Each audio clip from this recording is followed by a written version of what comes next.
د بي یو قیمت لپاره د اف یو تابع د ا یو داسې قیمت ورکوي چې لاندې معادله ورسره حلیږي. معادله موږ سره د 4 ا جمع و بي مساوي کیږي -250. دا په دې معنی چې که چیرې موږ د بي یو قیمت راواخلو او دا د اف تابع کې واچو، موږ ته آوټپوټ یا نتیجه څه په لاس راکوي؟ د ا قیمت په لاس راکوي. معنا دا چې د ا او بي په قیمتونو سره دغه معادله بیا حلیږي.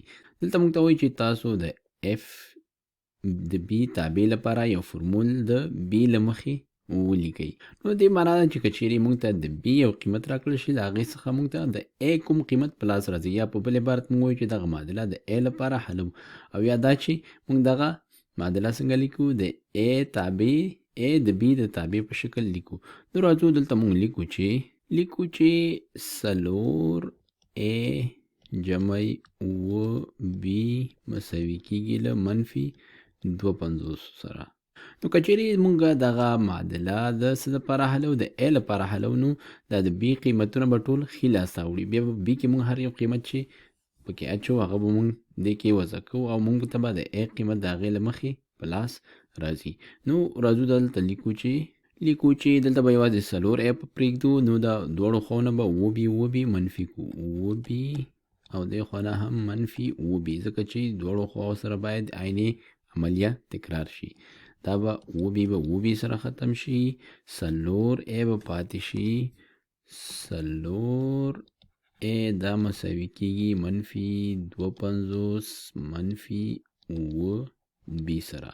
اوس مونږه دواړو خواوې څنګه کوو؟ دواړو خواو څخه 4 دواړو خواوې په 4 باندې ویشو تر څو مونږ سره یوازې ا پاتې شي. نو دا به هم څنګه کو؟ تقسیمي 4، دا هم تقسیمي 4، دا هم تقسیمي 4، ټولو حدونه به په 4 باندې وویشو. دا به دې سره ختم شي، مونږ سره به ځواب پاتې شي ا مساوي کیږي 250 چې په 4 وویشو ځواب څو پاتې کیږي؟ منفي 14، او دا به پاتې شي -4 بي سره. نو اوس که چیرې مونږ بي ته یو قیمت ورکو، نو مونږ کولی شو د بي دا قیمت په دغه معادله کې واچو، او په نتیجه کې د ا لپاره یو څه شی قیمت په لاس راکړو چې په هغې سره دغه معادله څنګه کیږي؟ حل کیږي ورسره.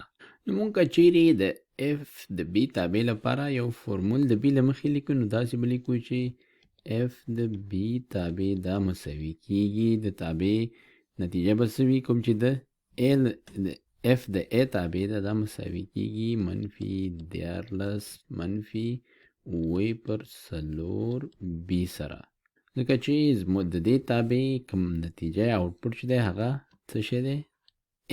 ا باید د ا سره مساوي شي، کوم چې دغه تابع څنګه کوي؟ دغه رابطه ورسره حلیږي.